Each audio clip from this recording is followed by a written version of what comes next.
Everything we know, from people and ants to stars and galaxies to quarks and atoms, the entire universe, might just be a simulation running inside a supercomputer inside an even bigger universe.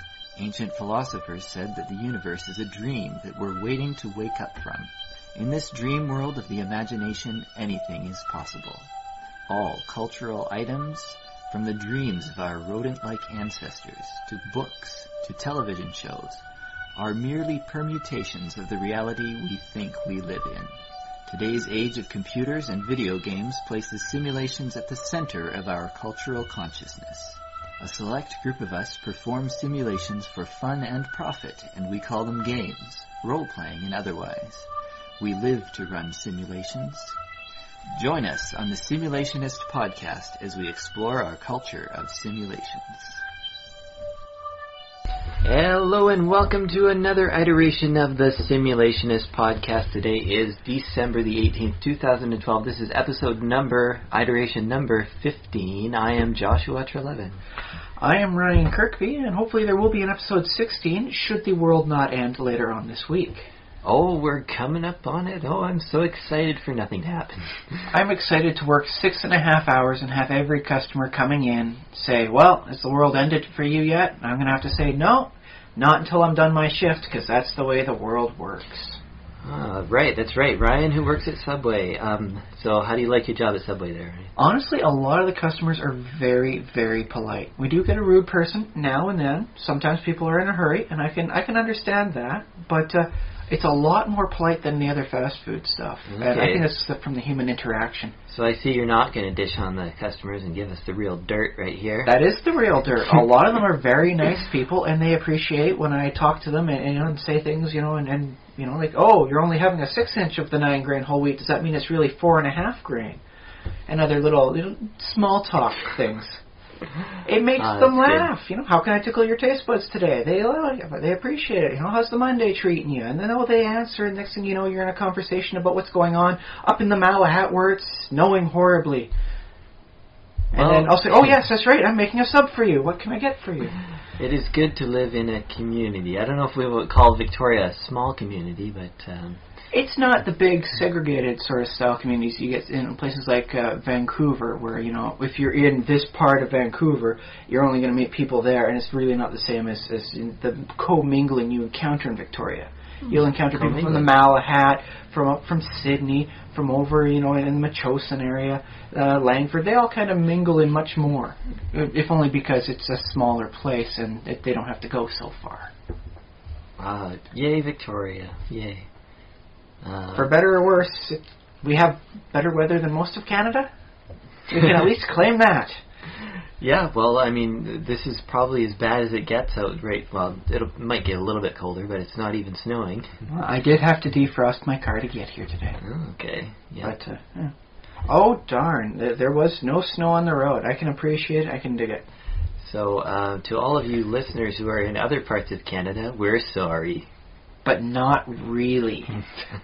We do invite you to come on by, provided you can get a job here, because we don't want you taking our pool of potential job opportunities. Yeah. Not with the economy as it currently stands. If this was 2007, we'd say the economy's boiling hot. Everyone come on down, let's party. But it's no longer 2007. Well, they could all come down and then they'd be all buying sandwiches at Subway, and the economy's so long as they tip, I'm fine with that. Then okay. Yeah. Okay, so I'm happy with that. Should we get going on to the actual topics today? We have actual topics? Yes, we do. I came up with some pretty good ones this week, I do believe. Okay, yes, we do. Right.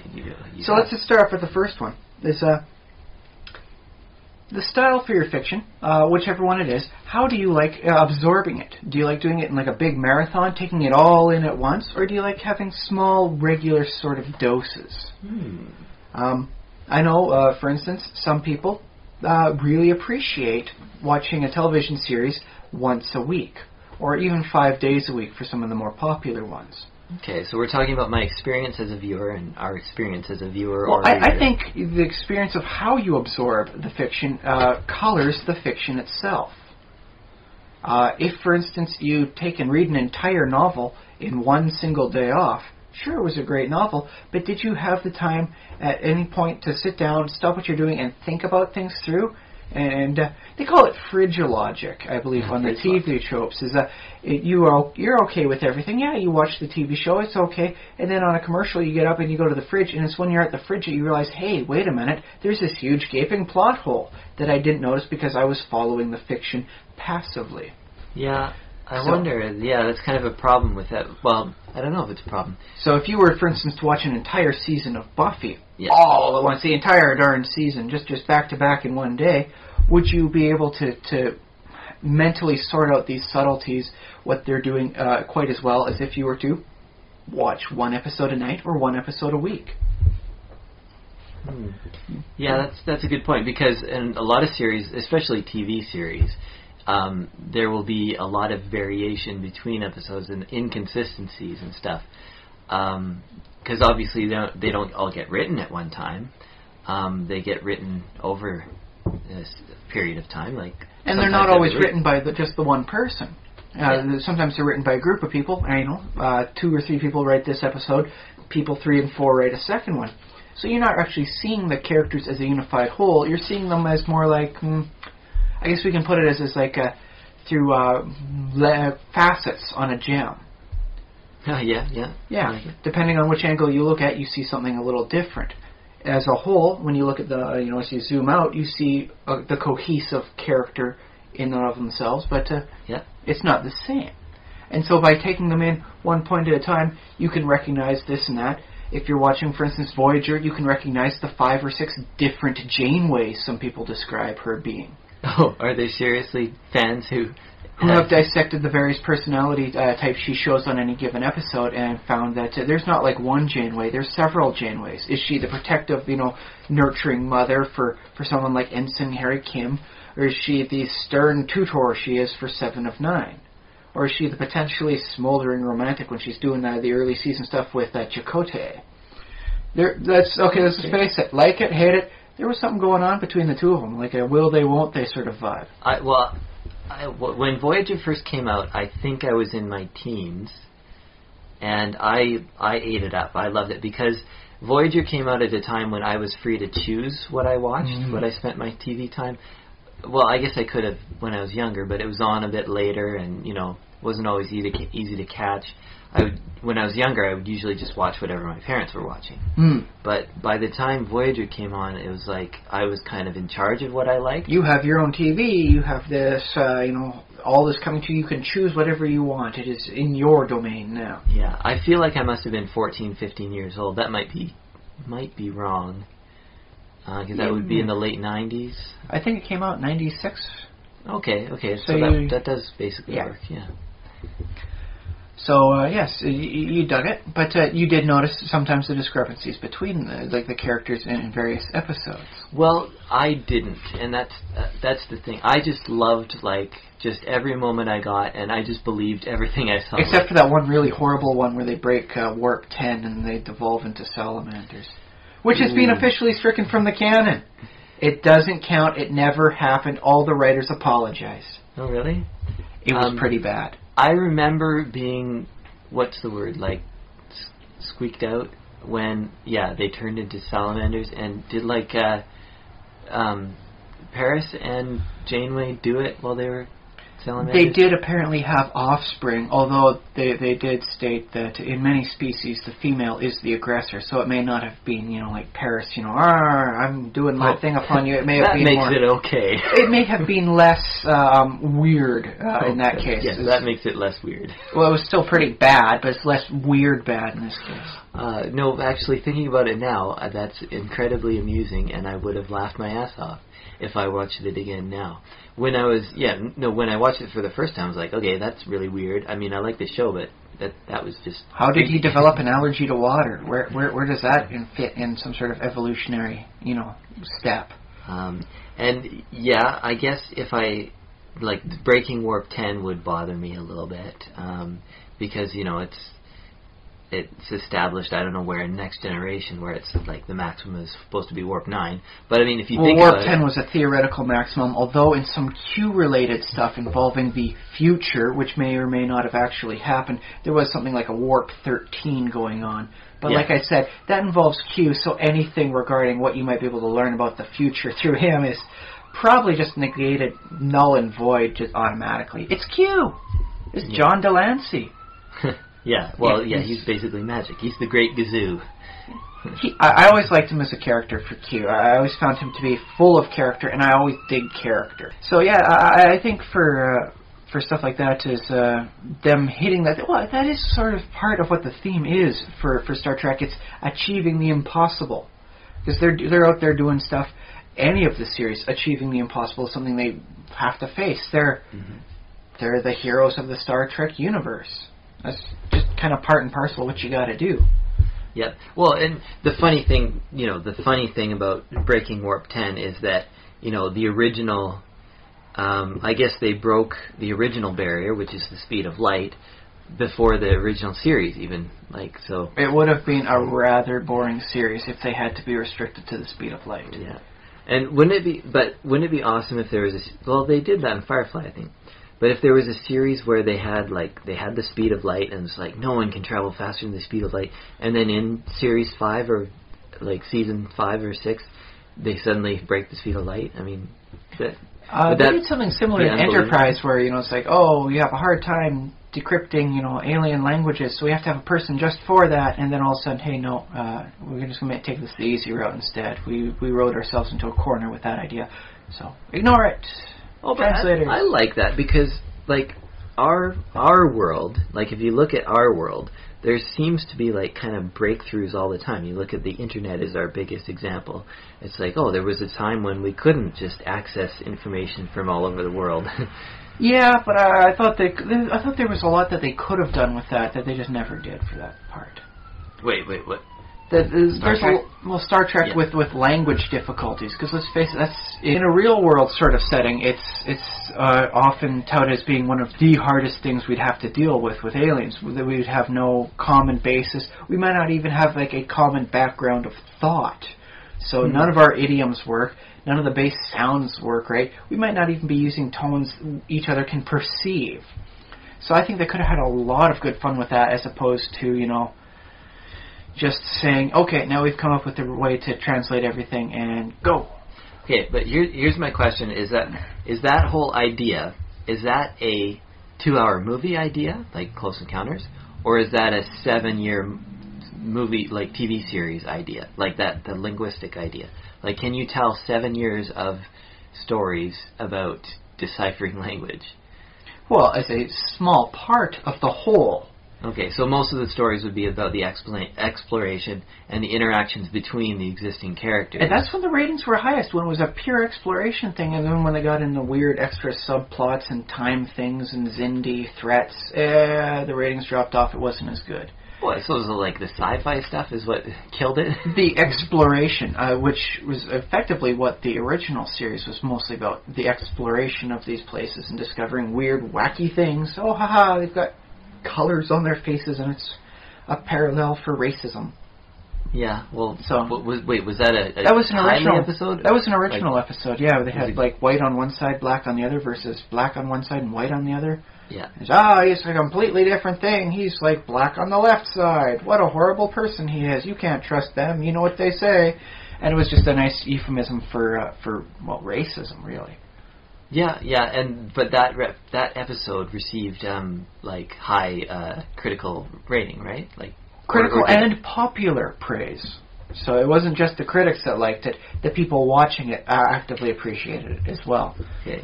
So I think just having the added nuance of challenges would help out for a good storytelling thing. And that sort of thing doesn't feel too afternoon special, after school special kind of.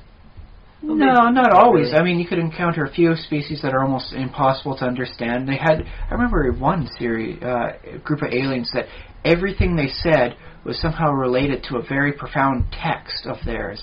And so it was basically talking just in idioms. Oh, I remember this one. Yeah. Darmok and Jalad Tanagra or something like that. Yeah. And so something like that, I think everybody who saw that episode remembered it because it was so very interesting and it captivated. Even though you can speak the same language, you can't understand the same language because they're talking in idioms for everything. Yeah, but could you stretch that out to 7 seasons? Could you?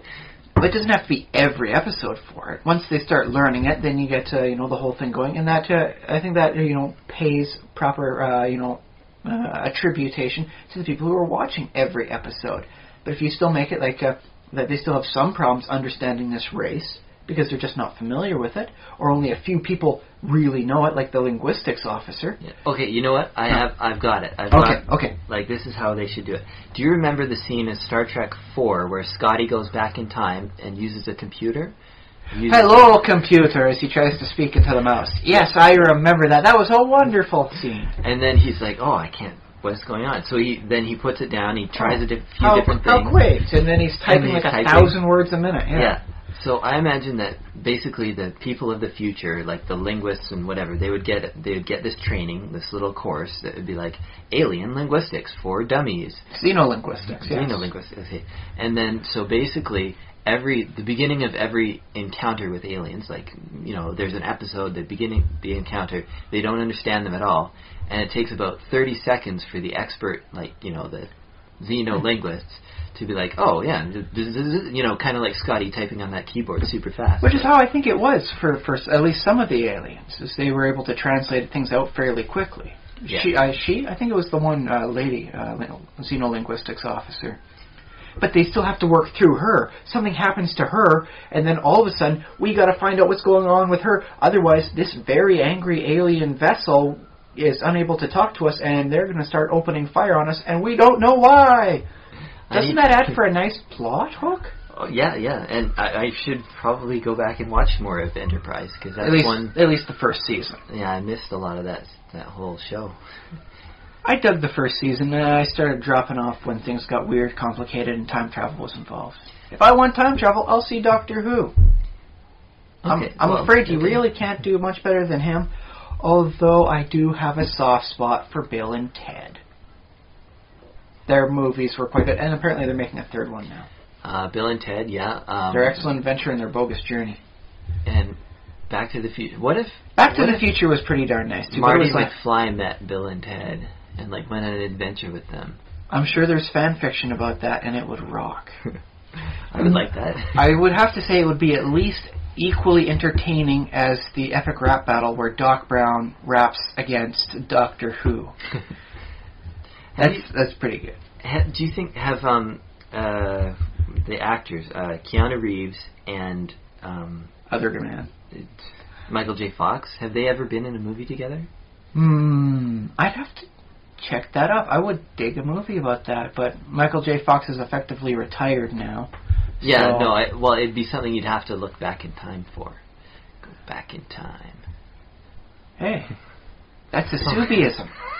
That's a Soupyism. You made that reference based off of the Huey Lewis and the News soundtrack hit.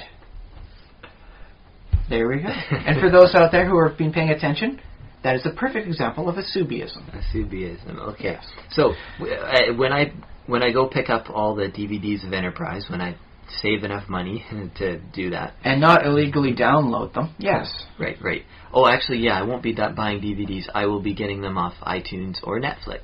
Yes. It's a wonderful system. Those are not sponsors, at least not yet. Although they are very good at doing that particular job. I do support that. Like, without them, I would not be able to have any hope of watching any episodes of Project Geeker, which was a wonderful one-season hit for its day in 1997, but was then cancelled because of the edutainment program laws they passed. It got replaced by a Cro-Magnon doing simple tools around woolly mammoths. Harsh. Okay. It had Billy West. It had, the big guy from Everyone Loves Raymond? Yeah, the guy that nobody loves. Yeah, Brad Garrett. Okay. Yeah, it has him voicing Noah, an intelligent dinosaur. Sweet. Yes. And trust me, this man knows how to voice an intelligent theropod of several ton size.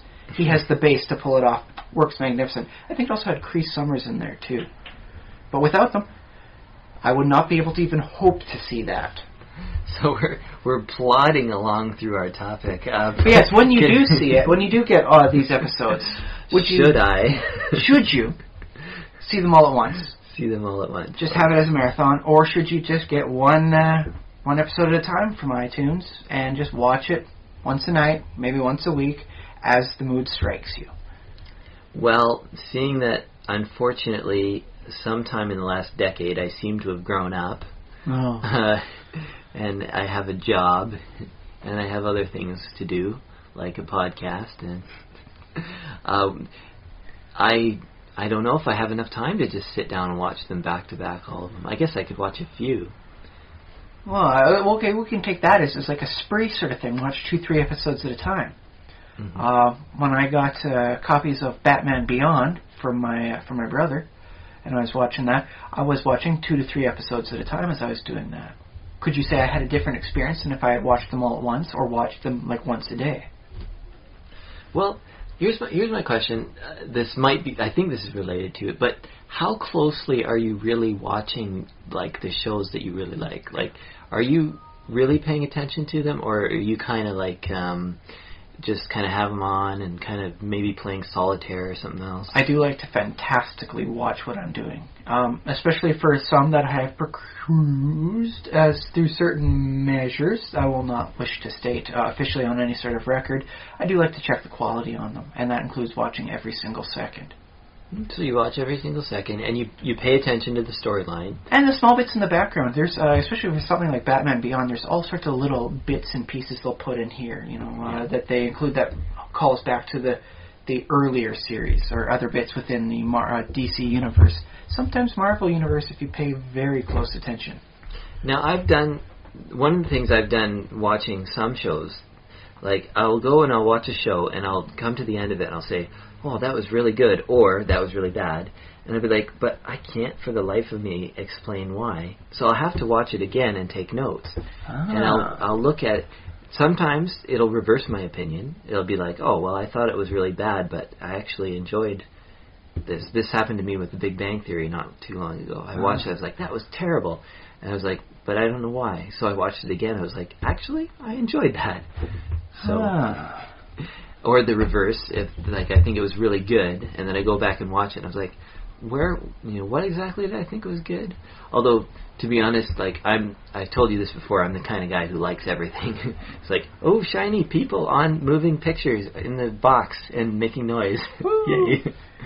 But okay, now here's the thing. The Blackadder series is like an alternative fiction of history. Depending on what season or series you're watching, it happens at different points in time. I was watching that with my wife. We'd managed to have supper and watch an episode. As it was on, I think it was PBS, local PBS affiliate.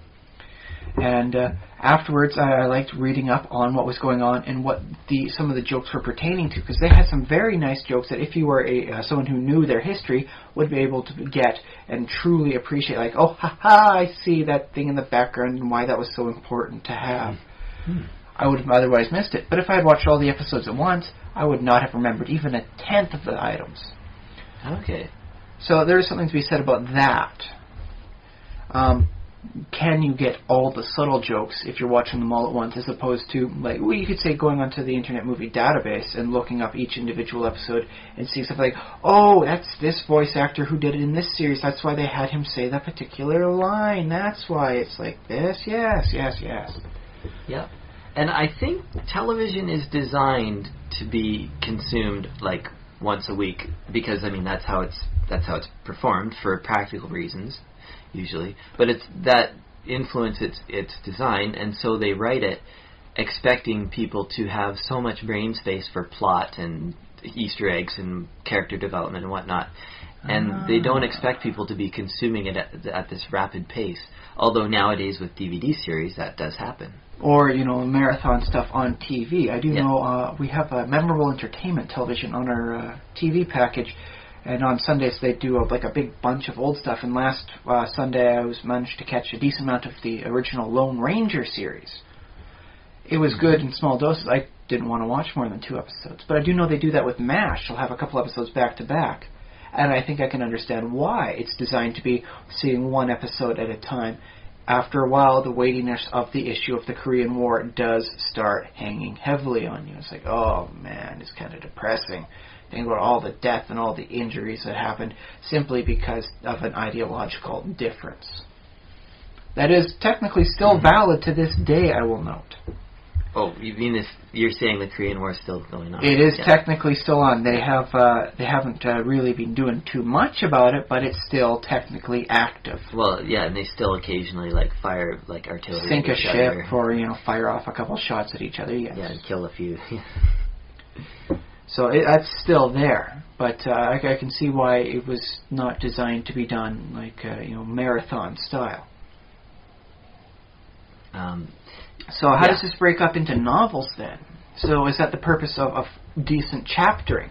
If the author can figure out when to stop, the chapter, and how to focus things, is that where it has its best points? That's when you're supposed to stop. Yeah, well, I mean, I suppose a chapter is supposed to be like an encapsulated idea, or it's supposed to be maybe a story within itself. Kind of deal, or at least a scene within a saga. Yeah. We'll say a scene within a movie because sometimes it can take place over a long period of time, but it does tend to encapsulate a single action or event happening. Yeah, I will point out too though that I'm not sure if the first novels were, but very early on, the early development of the novel as we know it, it was serialized. It would come out in, I don't know, weekly, monthly, whatever. It would come out in a newspaper. Yes, Barney the Vampire or A Feast of Blood was done as a penny dreadful. And each one was a small little thing you bought for a penny. Yeah. And then later they all compile it up into a real book, even though the quality of it can be said to be B-rated. So read it if you can get a chance, by the way, readers. It's what, Barney the Vampire? Barney the Vampire or A Feast of Blood. It is now public domain. Oh, cool. Okay, so it'll be on Gutenberg. Or the wiki sources stuff. Yeah. Whichever one floats your boat. And if you might get lucky on the LibriVox recordings, you might be able to get someone to read it for you. That's always kind of fun. That's something we should get into now that I have a microphone. Yes, it would be nice to finish off some of the ones they're missing for the Lovecraft things. But you have to remember, it's a very different speaking style than what we do with this. You have to talk measured, calm, get every word correct. Okay, I can probably do that. It might take a couple tries to get it right. I can probably do that. Hey, if you can get the accent right, some of the stuff Lovecraft wrote did have that sort of accent, so that works out. And might be better than what the accent is on the person who actually has done the first recording. I love hearing people with German accents do it. You pay attention, I'll say that. When a person with a German accent says something, there tends to be the whole pay attention factor to it. Mainly because it's wait, what? What is that? If the accent is strong, yes. This is my experience, though. Although, interestingly enough, my wife's from the Philippines, and when someone with an English accent speaks, everyone pays a lot of attention to them. In the Philippines? Yes. The British accent British there. English accent. I'm not sure about Cockney accent, but many of the other British accents, they will pay attention to, and they'll just stare, even if they don't understand everything that's happening because their English isn't good enough to get it, and the guy's speaking too fast. They'll watch, they'll pay attention, and they like how it sounds. So there might be some sort of weird linguistic shift. If you're English speaking, the German stuff is what you pay attention to. If you're in the Tagalog language, British accent English is what you pay attention to. Oh wow, that's interesting. I wonder, the Philippines is close to Australia. It's midway between Australia and China. Yeah. Although if you go with what China says, their waters are pretty much right up to the damn shore. So. Wait. China's declaration of where their waters are in the South China Sea is pretty much up to the coastline of everything else there. It doesn't respect the so many hundred nautical miles that is international treaty. It's just the way you said it. In China, the water goes right up to the shore. Right up to everyone else's shore. That's Chinese water, pretty much right up to the coastline. You're just not getting what I... Yes. Okay. The water does tend to go up to the shore. Yes, I do get that. Okay. It should. If it doesn't, we know what form the apocalypse takes. It's Whoa. the sort of weirdness things that start happening. That's like a Zen koan. Koan? Cohen, yeah, like the brothers. Okay. What if the water didn't come to the shore? Well, then the shore has to go to the water. Now that's deep when you start thinking about it. There's something to meditate to for those out there who do such a thing. Yes, I hope you're meditating to all of the ideas we come up with. Occasionally it's good to ruminate on an idea. And so, let's face it, some of the ideas that they have for the mental, thoughts that you're supposed to do when you're meditating is something as simple as, does the water go up to the shore, or does the shore reach down to the water? And then you start thinking about that, and it's like, whoa. And then next thing you know, bam, nirvana. Thank you. You're welcome. So, yes. How about this? Okay. New idea, new fantastic brain explosion. Okay. What if you wanted to write specifically? If you said, I am going to write a piece of fiction, or let's say fiction, that is designed to be read in one sitting. That's like 24 hours. Like, you must sit down and read it all in 24 hours. Like some sort of retort to the 24-hour comic day? It's like, yeah. I will write something, but you have to read it for 24 straight hours to get it, man. Yeah. Because you would have to be careful with the pacing in that, I think. Because especially after the 16th hour. Yeah, if you overwhelm your reader, they'd be like, okay, well, I'll just put it down and pick it up another time. So that's very interesting. I don't think anybody's tried something like that. I mean, they've done various things. I mean, like House of Leaves is designed to be read in all sorts of manners and all sorts of things to be paid attention to. But I don't think anyone's designed it to be read as a full novel to be read in a single setting. Yeah. It's a very interesting idea. It may have been done in the theater. I bet there have been like extremely long plays. I'm sure that's been tried. There was some music thing that was designed as like two bars supposed to be played for 24 hours straight. They had a thing where you go in, you pay a certain amount, and for however long you stay, it depends on how much of a rebate you get back. Oh, yeah. It's like the 10-hour Nyan Cat. Yes. It's actually very much a spiritual brother to that. That's something I'll have to try one of these. Talk about meditation. Yes. It hits the white noise level, and all of a sudden it all goes away. Hopefully. And then you never hear it again. The other option is something like Afro Circus for 10 hours straight from the Madagascar series. Yes, and the next thing you know, you wake up, you got a knife in your hand, and it's full of blood. The knife is full of blood. Yes. Or your hand is full of blood. I don't know. I haven't done it. I can't say for certain.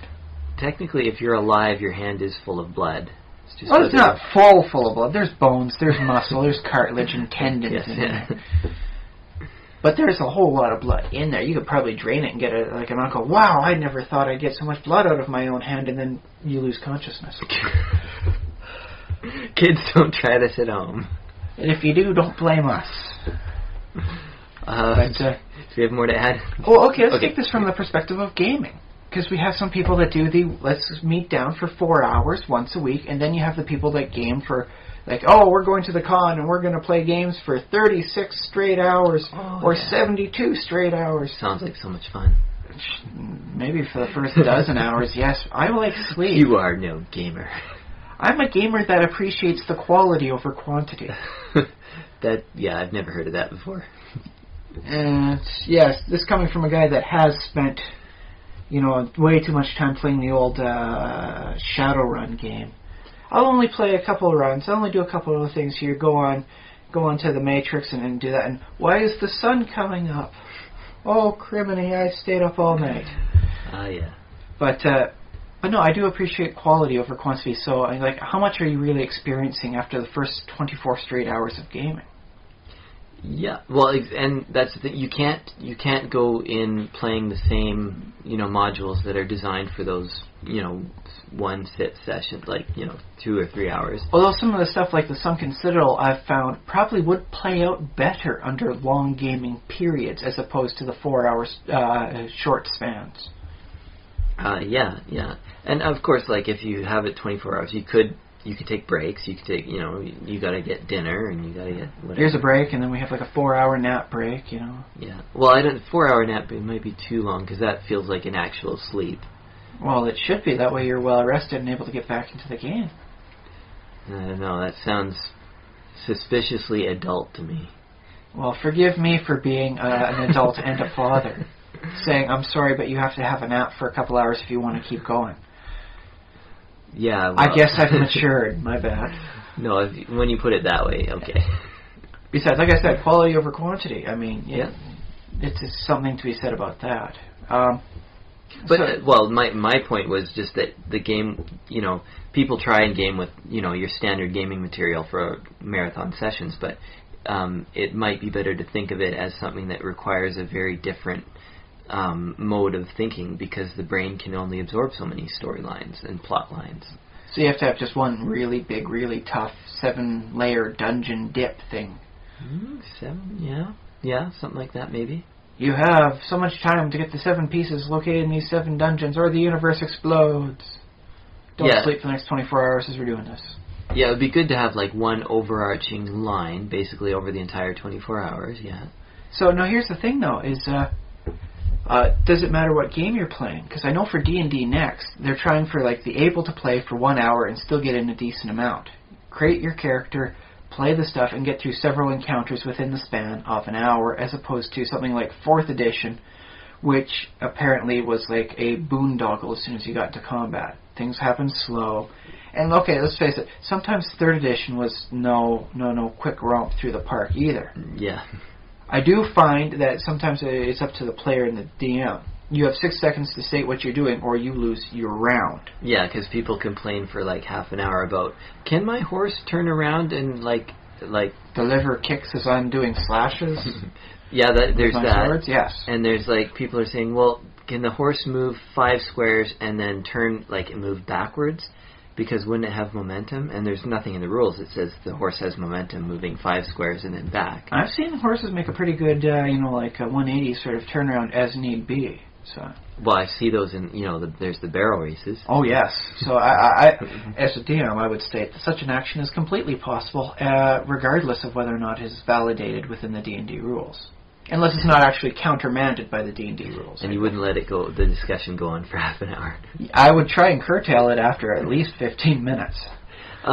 Is that part of the experience of D&D? Is the arguing over the rules? Is that something that you just have to have? It's something that happens. I wouldn't say you should go out trying to find it, but if it happens, it happens.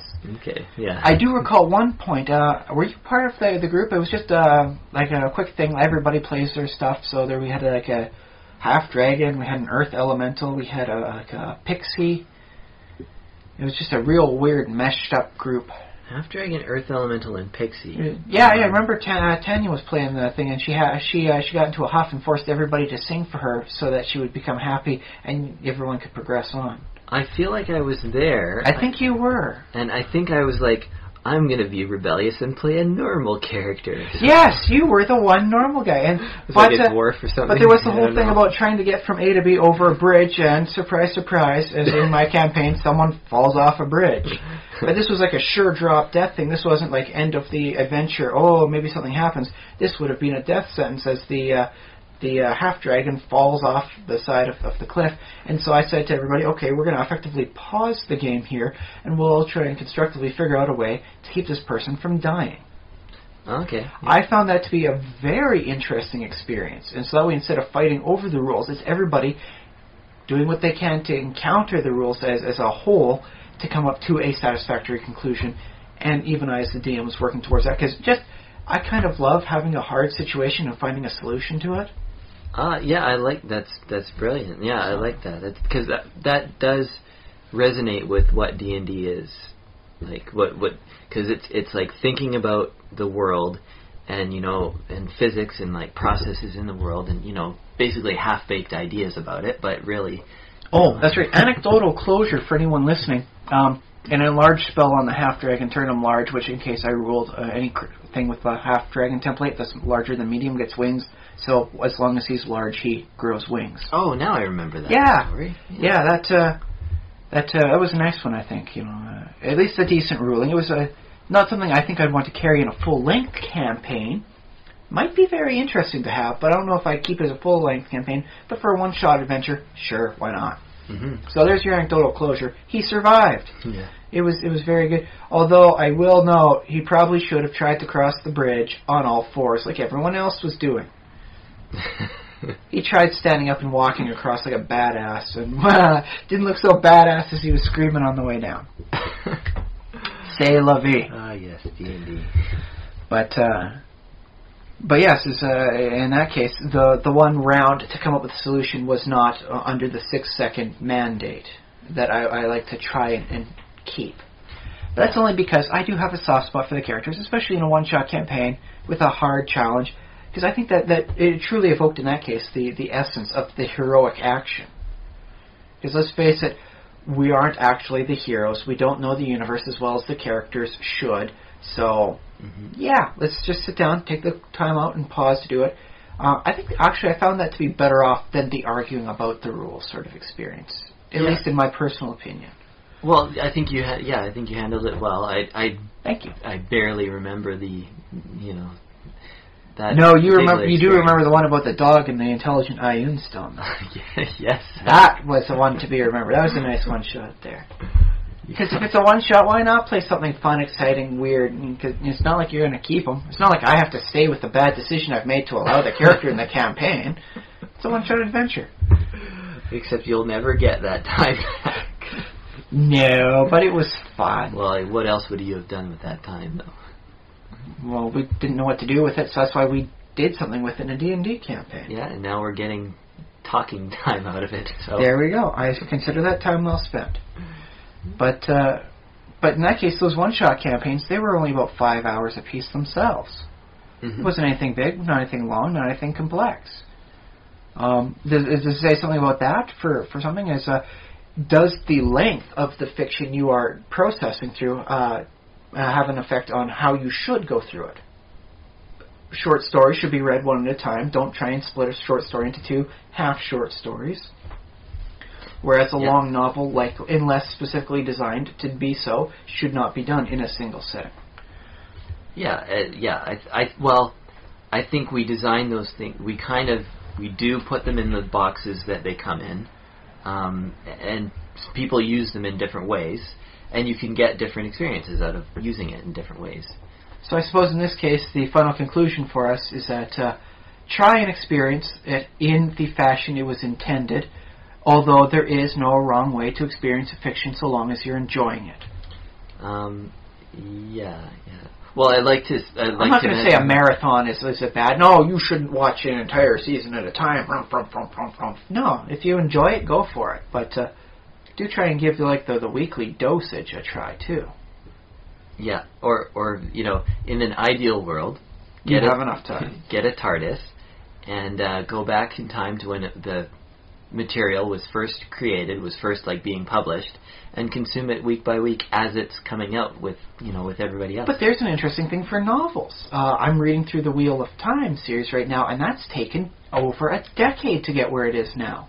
Yeah. Once you complete the novel, you will have to wait at least a year before the next one comes out. Mm-hmm. Yeah, that's true. So there's something to be said for that, in that if you're experiencing it on the cutting edge, so to speak, you could only experience it in slow doses or in spurts. You can't have the whole, I'm reading everything all at once. Yeah. If you consume it as fast as it's made, obviously culture is made at a slower pace than it can be consumed. Until we get computers to fix us for that. Like an artificial intelligence novelist that can create fiction at least at the speed we can read it. I think we might be nearing it, depending on what approach you take, but I look at Minecraft, and I look at basically procedurally generated worlds, similar to that. If there's a few simple rules, but it generates a random world, and you can experience all these stories in the world just by, seeing what happens. Interesting. But something like World of Warcraft, you have to only get your experience in as it updates, or every 2 years as the expansion comes out. You have to wait for pesky humans, and, they have to get paid, and they have to eat, and... Debug. There's a lot to be said about the debugging process there, yes. Which, let's face it, isn't even done even when it's out. There's a lot to be done for in the field, live fire debugging. Yeah. So yes, that's our conclusion. It doesn't necessarily matter how you experience it, if you indulge in everything or just pick and choose, taking it lightly as you go. Because let's face it, when the expansion for WoW comes out, I don't try and dive into everything at once. I try and go to one particular area and experience the storyline as it goes, take my time and enjoy what I'm doing. Actually read the quests. Yeah, read the quest. Do you look for like all the little corners and stuff? I do. And that's just how I have fun, It's like poking around, exploring this stuff. Because if you follow the quest, obviously you'll skip over, like, side areas and stuff. You might even miss some quests. I meander, and I tend to play a warrior, so I just kind of slowly walk and kill everything in a particularly straight or kind of crooked line as I go. Yes. It's just how it is. I don't try and avoid anything. I'm a warrior. I'm just supposed to take it all, right? Yeah. But I do try and enjoy the entire storyline as what's going on in a zone. I don't just try and get everything at once, hit the max level first, and I'm there. Okay, yeah. I take the time to enjoy it. It's like eating fruit. You don't just ravage it down. You don't do that? I try not to. You can choke on a grape, man. And if you're at the pearly gates and you're waiting in line, how much is everyone else going to laugh at you if you say, I tried to eat too many grapes at once and died? Mm. Think about it.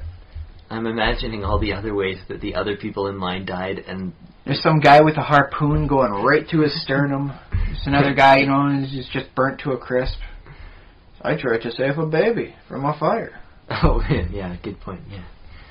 How's that grape tasting for you? But that's real heroic. But, yeah. And then there's, just a bunch of old people. Yeah, I'm old.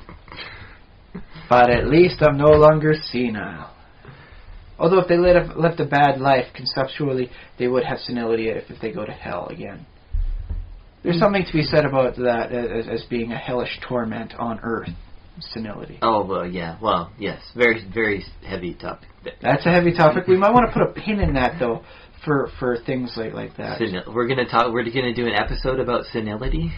Well, I think it is something interesting to bring up for D&D. All right. Keep in mind, as you get older in D&D, you get smarter. Your eyes technically get better because search checks, and spot checks are based off of wisdom, which increases as you get older. All right, I'm in. We'll have that discussion. So it's one of the weird things that when you look at two competing factors, how you see that this is a weird simulation, as they crash up against each other. Yes, yeah. But yeah, so we'll put a pin in that for another day. And also, it could be something about torments on, that should maybe be reserved for one plane of existence that creep up into reality. Okay, yeah, sort of thing. Because I think we can bear some fruit out on that one. But okay, I got a secondary topic. Okay, we got another topic. Yes. Now, the fiction we partake in, whether we role play, whether we just passively take it in from like a television series or a novel, we're doing that because we're entertained by it. I really don't want to think of anybody that does it because it's like work for them. Although you can make some arguments about dailies once you get done with everything else. And daily quests, yeah. Yeah. Okay. But by and large, you're doing it because you're entertained by it. But these characters, how much entertainment do they partake in? Like, for instance, in D&D, there really isn't a lot of hobby sports to partake in. There's some tournaments they have, but most of that's like combat rules. If you're going about in combat all the time, do you want your off-time hobby to be mock combat? Wouldn't you rather like hit the beach, and just chill out in a place where you're not going to encounter crab people coming up from the shore trying to attack you? It's just the beach. You're relaxing. Yeah. Wouldn't you like to play some volleyball? Well, I don't know. Would your character like? With my character, yeah. I've actually I'm actually picking this off of another podcast, so sorry. Okay. My apologies to the guys from Fear the Boot and the wonderful guests that they had. They had some military guys on the Fear the Boot podcast. Well, yes, a military man would be the closest equivalent to a D&D adventure, wouldn't they? Yeah. And those guys were saying that they love video games like Call of Duty because they started listing the things. They don't have to clean their weapon. There's no rules of engagement. They don't have to wait and sit around forever for action.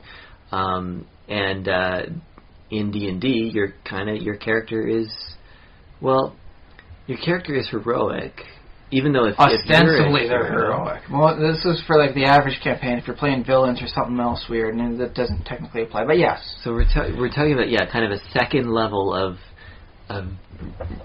role playing immersion. So your character likes to play as a character who's more heroic, or like has less consequences of failure, or something like that. Or we'll just like. Let's see how to put this. Like, these characters exist for our entertainment, but they themselves, the game systems, don't really have that much for what they would do for entertainment. So you can see a lack of reality in that case. I believe in D&D, there might just be a random check for games of chance. You can't even take like points, put your skill points in there in 3rd edition, because it's not something you can win at. More, it's a game of chance, so it just comes down to random dice roll. So there's not a lot there. You don't hear much about D&D beach volleyball. You don't hear a lot about them doing stuff like rugby. You don't hear them doing anything like tennis. Yeah, there's no sub rules for those. And I think you could have a lot of fun with that sort of thing. I think a good DM could work that into an interesting thing. It's like, okay, this is the dungeon of Shady Greens Acres, and you have 9, or let's say 18 rooms, which consist of very long fairways. The trick is to very carefully tap the thunderstone into the small circle of silence. So it's a portable hole, or no, it's just be like a small zone of silence, just very small. So you knock it in there, so it doesn't produce a near deafening, like crackle of thunder. Congratulations, you're playing golf. But let's work this with the Warhammer setting. They have the Blood Bowl game, which is basically football, but horribly awry. Right. Depending on how you want to perceive it. In some cases, it's wonderful and a great sort of thing, but you and I wouldn't want to play it personally. Not unless I was guaranteed to win. Even then, you might not be able to get out of their conscience. But it's the sort of thing of what they would, at least humorously, do for their entertainment.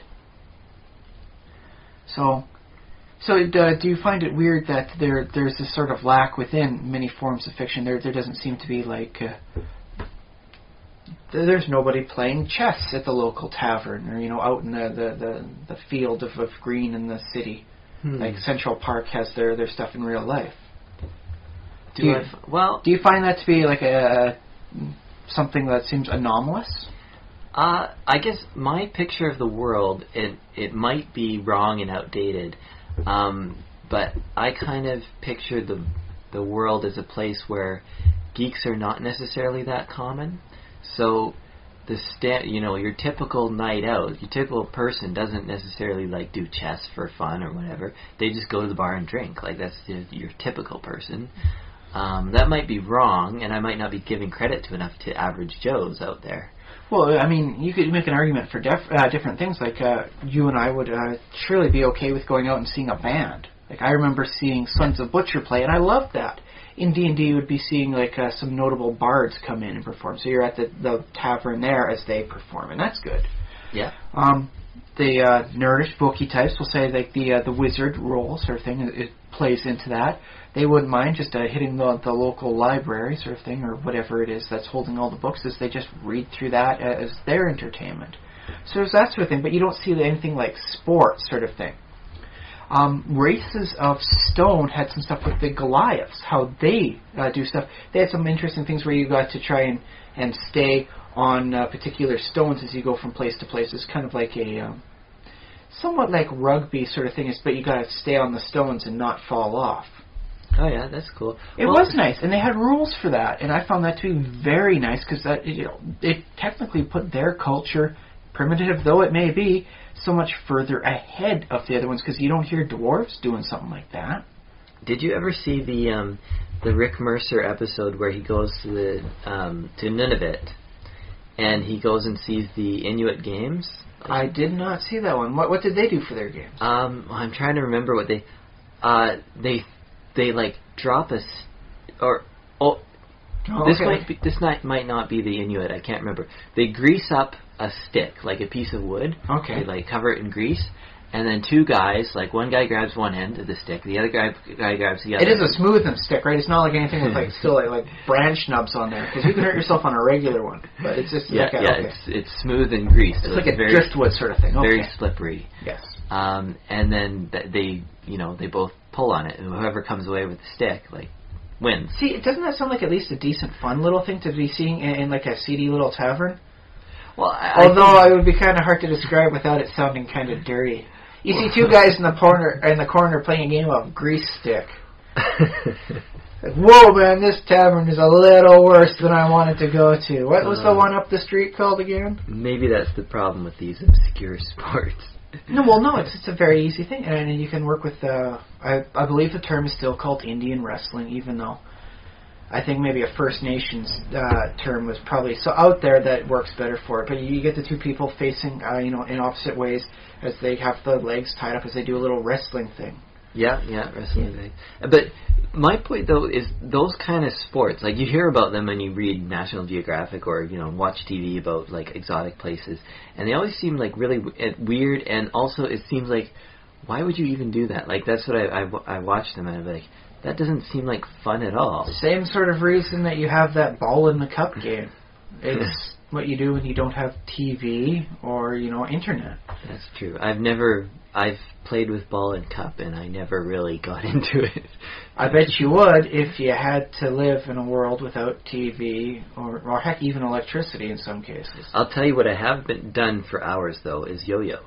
Oh, really? I could never get in that one myself. You never got into yo-yo? No. Oh, wow. Like, I don't know why I would get into yo-yo, but not like grease stick man. Grease stick pulling? Greased stick pulling. Ooh. There's got to be a better name for that. Oh. I'm sure it has a name. But yes, I guess to each their own. I was never able to get a decent yo-yo that didn't wind up going at a 45-degree angle, making any trick impossible. My brother Adam got decent at it. He spent some time doing that. Yeah. Mm-hmm. But then again, he wouldn't let me use that yo-yo of his, so I guess I was out of luck there. Yeah, and nowadays, they have yo-yos that just do all the work for you. So. Yeah, automatically, like battery-powered yo-yos. Why even bother, man? Next thing, they'll have battery-powered greased sticks. That might actually be something you could see on, like, ESPN 9. But yeah, they don't have... vibrate. Because it's not dirty enough naturally. Yes, we will just truly make it, really awkward. That's the game. It's the game of awkwardness. The first person to say, no, I'm not taking part of this anymore is the loser. So there we go. Okay. But yeah, there doesn't seem to be the same sort of like level of sports and just recreational activities in the games we play as that are our, in turn, recreational activities. Yeah. So maybe that's a sign that we're in an actual reality? Oh, yeah. Because we do have these recreational activities? We do have... Unless, like, the reality above us is just chock full of games that just would blow our freaking minds. Oh, that'd be great, wouldn't it? Well, I'd kind of like being a reality unto itself and not a subservient sub-reality. But yes, anything that has, like, something that would be so awesome as to blow our minds would be good. Yeah, I would like my mind blown. It's a nice compensation for being a not real reality. Or at least not the dominant reality. I don't really know how the nested terms work for each other on that. Yeah, and I suppose there'd be realities all the way up. Maybe. And down. Well, can't say down because we look at our simulations. We look at our games and there's really, you can't... It's cruder, simpler. So yeah. At some point it comes down to just a binary 1-0. Woo! That was a fun game. I got a 1. The coin flip game. Yahoo! Yeah. There's lots of gambling in D&D. There is gambling, but like I said, it's usually games of chance, so when they bring that up, it's solved by something like just a die 20 roll. You roll, DM rolls, whoever gets the highest wins. Yeah, that's not so fun. There's also, It's the best way to simulate a game of chance, really. I think in the tail end of 3rd edition, they introduced Three Dragon Ante, which yes, that was fun, played. yes. I did like that. It's an interesting way of showing a game. But in the game terms, there's not much to it besides just checks. I guess you could put some skill points into something like that. It'd have to be its own skill, maybe intelligence-based, you know. But we never actually, like, we played Three Dragon Ante, but we never, what I think would have been, like, an interesting, and I think they intended this, was to have your characters, like, it's like, okay, you go into it, like, DM's like, okay, you go into a tavern, your characters all sit down, you break out the Three Dragon Ante, and then you actually play it, like, the players, you know. That's a nice way of doing it if you can't get everybody, you know, together for things. Is instead what you guys are doing is playing Three Dragon Ante, and because you only have half the crew with you this week, that's what you do to show what's going on. As everyone else is, I don't know, asleep for the shift at the end of the night, because you're sleeping shifts. Yeah, that's what you do then. Or they drank so much they passed out, or whatever. Yeah, or they drank some of the unboiled water and wound up. Oh, yes. They're sitting on the toilet the whole night. Do they have toilets in D&D? Hopefully in some cases. Yes, they would have outhouses. Maybe. They do have outhouses, most definitely, but not much for working water, except in the highly advanced societies that tend to get struck into an apocalypse just before the end. Because, as I have said before, D&D does tend to be a game system about after the apocalypse happens. That's why there are so many ruins. Okay, yeah, I like that. I believe that. At least in most of the settings it's mentioned. Ravenloft is always iffy, because it's like, was that a real ruin, or was it something that the mists of Ravenloft created? But, yeah, there doesn't seem to be a lot for these sorts of actual sports-type games. There's not much for some sort of D&D football. Yeah, that's true. But, I mean, like... They have tournaments, they have mage duels and all that, and there's rules for that, and I do appreciate it, but it does seem to be fairly limited in scope, and it's not something you find people playing. Like, you wander into town, and as you pass by the village green, you say I'm playing a game of, we'll call it pigskin, because that'll be like the D&D term of football. Because, why not? Come up with a different name for it. Call a rabbit a smurp in this case. But would, like, we're looking at, basically we take kind of medieval Europe or whatever, medieval world as our example. And did they have, like, team sports back then? They had something like that for regional things. It wasn't the same thing as what we have now for, like, the NFL, the NHL, the CFL, and that sort of thing. A lot of those team sports that we have now seem very, like, modern. Like, it's almost like you couldn't have had them before, you know, the 1800s, before the Industrial Revolution, I guess. You could have lacrosse and hockey. Oh, lacrosse and hockey, yes. Because hockey apparently evolved out of lacrosse. Well, I remember, hearing about, like, lacrosse was played by the First Nations people. First Nations of Canada. At some points, apparently, to such a degree that they'd wind up dying of dehydration, being so intently in on it. Yeah, that's really not far off from, the South Koreans and StarCraft. Yeah. And it happens, I mean, people die in sports, unfortunately, even in our modern, like, playing football, soccer. Sometimes your head gets hit in just the wrong spot, and next thing you know, you're comatose, you're bleeding into the brain, and you're dead. Yeah, it happens in kind of also. But that's more of human frailty than anything about the game itself. Of course, if only they had Gatorade back in the Indian days. Something to do with a time travel machine. We'll find out what we can do on that. Set up a Gatorade stand. They effectively made aspirin as a decent tea back then with the birch bark. Charge 1 beaver pelt per glass of Gatorade. It doesn't have to be that. We can negotiate. There was a decent haggling system I've been told the First Nations people used to have. So, But yeah, they did have that the lacrosse, and hockey is just some people playing around with the equipment and then modifying it. So there's that. I mean, yeah, you could have hockey in D&D, which I think would be kind of interesting to have for any campaign setting that happens to have an actual winter. Yeah, well, there's field hockey. Yes, field hockey works out nicely too. But we're Canadian, so I just would kind of appreciate slipping hockey into there. But I would. Yeah. Well, you don't hear it. I don't know if skates are even in the equipment lists. They are, I believe, in the Arms and Equipment Guide for 3.0. They are listed, and which means I do believe I recall something of them being mentioned in 2nd edition, as well as magic equivalencies that let you do that on any surface. Oh, that's cool. So, do you know if there are any rules for skating? It just takes you some time to get used to it, sort of thing. In which case, if you need to maneuver about, I think it's a dexterity-based check. But let's see. I think skating, which makes sense because when you think about it, like a guy, like a warrior in full plate, would have a harder time maneuvering about as opposed to like the stealthy rogue could be pulls it in, slap shot, backstab, score. Yeah. Well, yeah, I can believe that. Although hockey players have a lot of gear and equipment on. Yeah, but it's not the same as like full plate. Yeah. And they are decently trained in that sort of thing, I believe. They would have the proficiency. And let's face it, they are not as dexterous as what you would see for some of the other skaters on the ice. You have people like the figure skaters that do moves that, oh God, if you could do that in hockey equipment, you'd have people forgetting Wayne Gretzky. So that's how good you'd be if you could pull off some of those moves in full gear. Do you think, like, I don't have any idea how much a goalie gear, like, pads and mask and everything weighs, but do you think that would be a medium load or a heavy load? I would put it as a medium load, but exceptionally cumbersome. It's not meant for incredible mobility.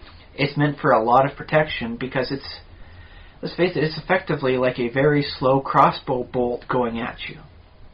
A lot of those people can hit the stuff at a decent speed. Yeah, pucks, yeah, they go very fast. And it's odd when you say that, the goalie's gear is bulky and cumbersome and not good for maneuvering because, like, the best goalies are very good at maneuvering. They are, but they're not good at actually moving. They're good at doing their 5-foot move sort of thing in blocks. Okay, yeah. They're great at their defense, but you wouldn't want to try and have one, skating down the ice. Yeah, well, I guess that's... There was no way they'd be able to keep a hold of anything there. I mean, they'd kick my butt, but... yeah, they wouldn't... Heck, even I might have a decent chance if I was to try that, and just do it. I'm not a great skater, but against somebody in the full, goalie gear, I'd like to say I'd at least have a chance because of my extra mobility. I don't know. I would bet against you, but... I'd probably lose, but I'd do much better than if it was like a regular, hockey skater. Sure, okay, yeah. Maybe if we go down to the minors, I'd stand a realistic chance. But, whatever. But there's no real rules for that sort of thing, how it works out. And here's the thing, you don't even really need to play the entire game when you're doing something like in a fiction like that. You can just, you could set up 1-4 scenarios, different types of scenarios is what goes on for the action high points. Okay. Yeah. And then just say, in this set of rules, in this part of the game, this is how it's resolved. In this part, this is how it's resolved. You roll it on the table 1 die 3 times, and however that goes determines the outcome of the game. It's not that hard. You don't have to roleplay every 5-foot maneuver of the people as they're doing their D&D ice hockey. Yeah. Well, although if this is if this game within a game is important enough to the characters, they might want a little bit more investment in, the players might want a little more investment in the execution of that game. Well, it could definitely be something like, first off, the games that there's included for the Goliaths in the Races of Stone, if you can play with them, you are seen perceptually as much better off than a stranger who can't play.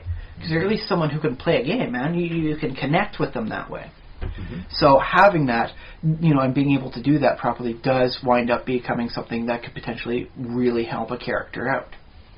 So it's not like it's just for fun. It has in-game potential role-playing stuff. Yeah, sure. It helps your diplomacy. But let's work this back to D&D hockey. Okay, yeah. Taking the shot on the goalie could clearly be seen as doing an attack roll. It's a ranged attack sort of thing, right? Sure. Okay. Yeah.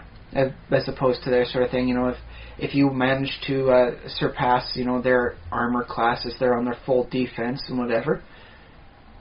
Sure, you scored. Hooray! Goal! Woo! Although, I gotta admit, at this point in time, I'd really like seeing a Dwarven Defender hockey goalie in D&D. That would just dominate! But, so you can work in the player's particular skills, combat skills as a non-offensive sort of way, or mock-offensive, I guess is the best way to determine it. Okay, yeah. So you got to get past these guys as you're on, you're going down the ice sort of thing. It's a dodge mobility thing. In which case, something like spring attack and mobility winds up becoming very useful feats for you. Because you can, you get the +4 to dodge attacks of opportunity, and bam, next thing you know, you are right past those guys. So, if you're doing it on, like, non-ice surfaces, a decent tumble check could work into play. You shoot the ball up into the air, you tumble over them, and bang, you got the ball again, and you're going down the road. There you go. So, it's something that the players can find that their skills and their talents do have benefit for. But it's something that just doesn't seem in the game at all, and it seems like nobody's caring about that. Is this just me? Do I care too much about my characters? To make sure that they have some way to relax when they're done their hard day at dungeon work? Yeah. So, this is something that crossed my mind. It's like, I play these things to relax. How do they relax? Yeah. At the end of the day, they just kind of return back to the tavern, drink themselves into a stupor, and then go out again and fight more monsters. And that seems, when you think about it, like a recipe for a very bad outcome. That seems like a person with a personality disorder there. Yeah. If they don't succumb to the usual adventurer's fate. Yes. Okay, mind you, that is much better than winding up with your head on a spit and the rest of you in the crock pot. But it still seems like a rather... If they were a person you met, you probably wouldn't want to have met them.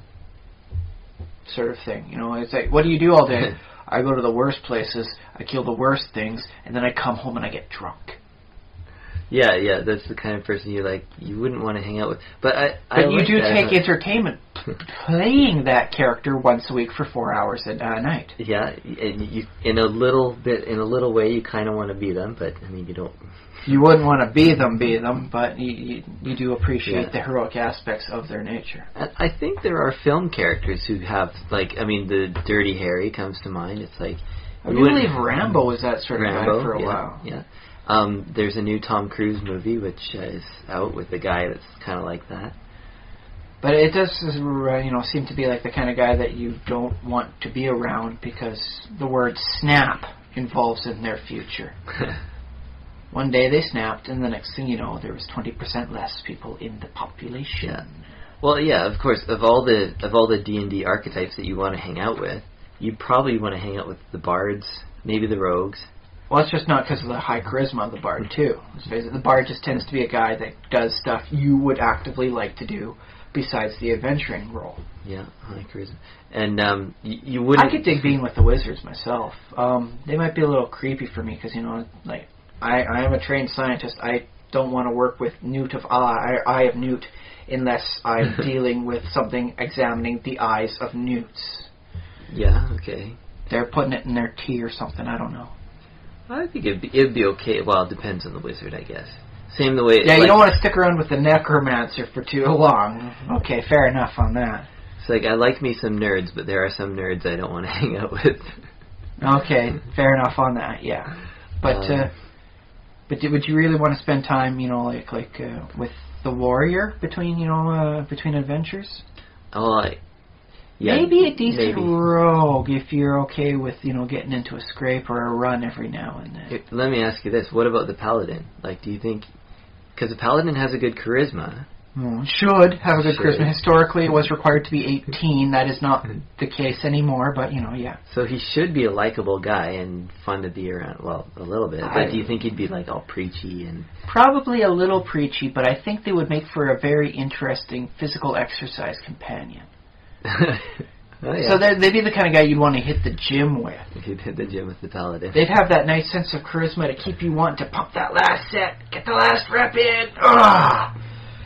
So, yeah, maybe not all the time, but they'd definitely be someone you might be, at least properly play, because let's face it, some paladins aren't lawful good, they're lawful jackass. Yeah, true. So, here, okay, new question, just piling on. Would you rather hang out with the paladin or the cleric? And let's say the cleric is lawful good, too. I'd have to say for the cleric, it would depend on what sort of deity they're worshipping.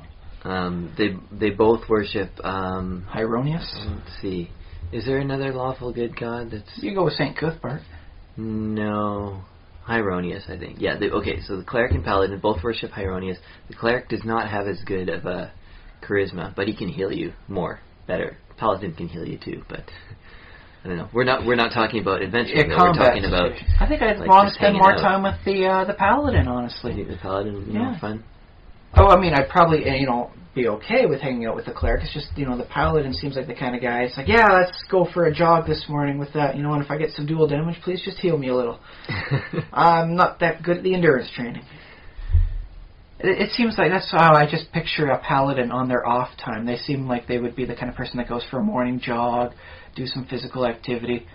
I probably wouldn't mind helping out do charity work if there's a paladin next to me too, Yeah, but then not as much the cleric, or?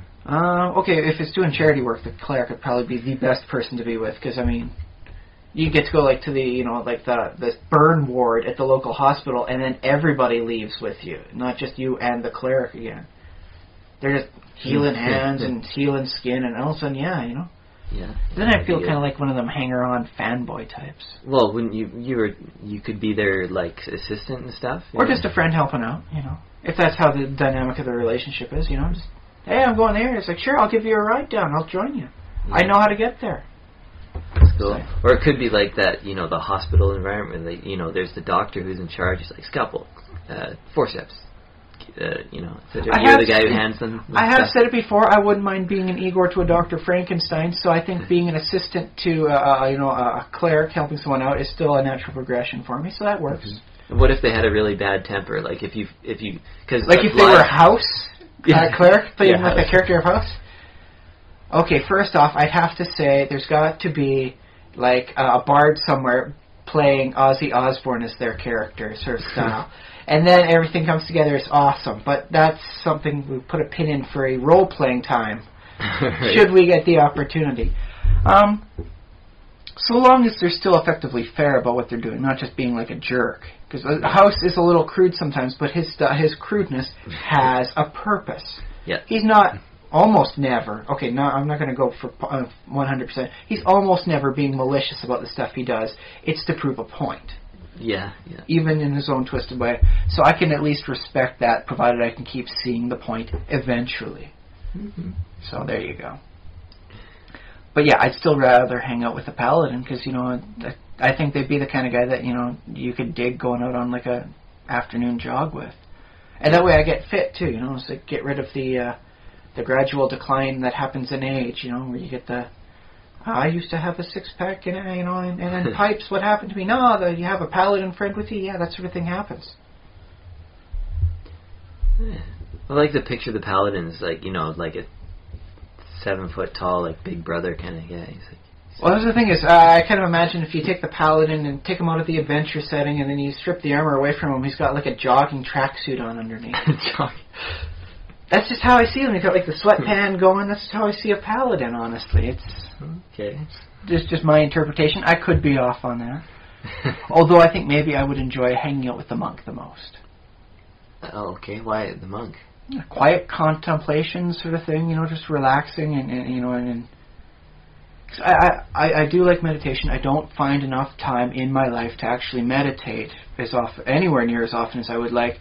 And I think, going to a monastery sort of thing would be a very nice, quiet, relaxing time. Okay. Yeah. Quiet, relaxing. Yeah. So I can do. Boring. And, well, no, it's also spiritual, don't forget, with the monks, too. Is they come up with those really deep thoughts that keep you thinking sometimes for years on end. Yeah, well, that's true. Yeah, that would be cool. Okay, I haven't read a whole bunch on all the stuff that happens, but I remember the stuff that I read about, the Zen-isms, one hand clapping, and a story about, a monk carrying a lady across a river. Have you heard that one? No. Oh, okay. Wise Zen master and his apprentice are journeying the countryside. River is washed out the bridge. It's not that deep, but it's wide. The lady can't cross because she'll get, her skirt wet sort of thing. It's improper. So the old monk picks her up, sweeps her up in the arms, and carries her across so she stays dry. This is incredibly inappropriate. He doesn't know her. She sweeps her up and holding her in the arms. Okay. Puts her down the other side, and they continue along their way. And then, an hour and a half later, the apprentice is all bugged out about this, and he says, I can't hold it in any longer, master. Why would you do something so inappropriate like pick up that strange woman? You're a Zen master. That was just so incredibly against the type and rudeness, you know. And the Zen master says, I put that lady down when we finished crossing the river. Why do you still carry her in your mind? And that's what I picture for monks, is they come up with those deep things that keep you thinking for years whenever you're doing something else. So spending time with a monk is, you know, it's fodder for your brain for just idle thought time later. Yeah. And occasionally you catch them punching things of like big old buckets of sand, and that looks cool. And it's always, you know, kind of feels nice and empowered to be walking by when you've got like a dozen people doing that in the background. Yeah. So that's what they do for fun. They punch sand. Sometimes they punch sand, sometimes they punch walls, sometimes they break bricks or jump over things, do all sorts of things. Oh, that's cool. Yeah. Try that rice paper walk they mentioned where you do it quietly. I can dig watching that. I can see it. I appreciate the challenge in that. Mm-hmm. But it seems like they have at least a little something that pertains to their skills. Like if you go to a neighboring monastery and you want to, you know, be friends with them, your monk has to show that they are an advanced monk, is spiritually aware and physically skilled. They are the harmony between mind and body. So, not exactly a sport per se, but it is something that they do is in the background. Plus, they make wine, so you can get maybe some nice cheap wine direct from the monastery. Yeah. And it's not like the high-end wine sort of thing that you get nowadays. It'd be something like a 2-3% wine, which is just a very like nice and fruitful-bodied sort of thing, I've been told. So, is there not a cleric spell to create wine? Well, there is, but it's not the same as like the monks. You know, they work with the vineyards and they make wine. Yeah. Good. Hey, things okay, and also I'll say this. I do like Gregor Mendel. He was a monk, and I figure if there's any scientific progress really happening, it's probably from a monk in the countryside doing cross-pollination. So I can take it as a biologist. Okay. See if anyone's doing anything there. And say, oh, I see what you're doing. There's no rules for that in D&D. It's pointless. But nice try. Nice try. So. But yeah, it's just something that occurred to me one day. Idle thought. Where are the games that relax the people who exist to help us relax? Where is their chance to chill? And I think we've delved into some of them that are there, and some of them that could possibly be introduced. So, do you think this could make for an interesting splat book? Just different games to play with in D&D as like an off turn, you know, something that might become like valuable for like a interaction with a foreign group of people? Well, I suppose it could. I'd have to see it, and I'd have to be blown away by some of the interesting sports that could emerge. Something like Quidditch or something, you know, very arcane, very weird rules. I can dig that. I can see that, yeah. Oh, or you could do like that, from that Final Fantasy game where they're all playing like, it's like volleyball underwater, but no one's drowning despite being underneath there for like an hour and a half, and then the whole area is just enchanted with a breathe water spell. So you could have some interesting fun alternatives, and you don't have to always resort to them having like the big cities have a coliseum where people fight to the death. It's like, no, we have this enchanted. We get to swim around for like an hour and a half in some sort of weird sport thing. You want to see it? It's awesome. It costs you $1 to get in if you want the good seats. Ooh, gold. $5 silver if you want for the middle seats. You can get as little as $1 silver if you're up in the nosebleed section. Yeah, well, I guess that's comparable to today's like rock concert stuff, which can be like $200 for. Yeah. Although you know, like. Don't forget though, the whole D&D economy is actually based on the silver, not the gold. So a gold piece is like $10. So $200 for a ticket is still like 20 gold pieces. Okay. I was thinking like a silver is a day's wages for a typical laborer. Yeah, for them, from what I've read, for the at least 3.0 or 3.5, is the average person works on the silver piece, not the gold piece. Yeah. Gold piece is for the rich people and the people that do stupid things like going to a dragon's hoard and take his money. That's how you get rich, is you got to go through the risks. But I'm picturing, like, I think in the Shakespeare times, they had the theater where you could get in for a penny. And there was standing room only, but... But then again, it also wasn't perceived as classy, and they didn't have magical effects. Although, imagine if the globe had some sort of illusion stuff so you could get really amazing things. Yeah. You know, for scenery. And then you wouldn't have to hire, like, the neighboring bear, and so then you have, man exits stage left chased by bear. Yeah. which is in there. It's in there. Shakespeare specifically figured out a bear thereby, and they put it in there for added revenue. It's not that bad, people. It's not bad when they pander just because they have the opportunity to put in this special effect of a living bear. Shakespeare did it. We'll do it. Yeah. It's okay. The Fonz did it when he jumped a shark. Exactly. We shouldn't see it as that bad. It's just, you make do with what you have, and if you have the capability, go for it. Why not? Stretch the limits, man. Oh, yeah. But let's face it, those enchantments don't come cheap. Like enchanting an area with a breathe water spell would cost tens of thousands of gold, most likely. Yeah, true. You'd have to recoup that by charging exorbitant fees. Well, that's why you do it in the big cities, so that you can get the rich people to attend and want to do that. Or at least get some patrons so that their name can be put on that. Like they put for like the various stadiums now. It's no longer like this stadium, it's the Safeway brand this stadium.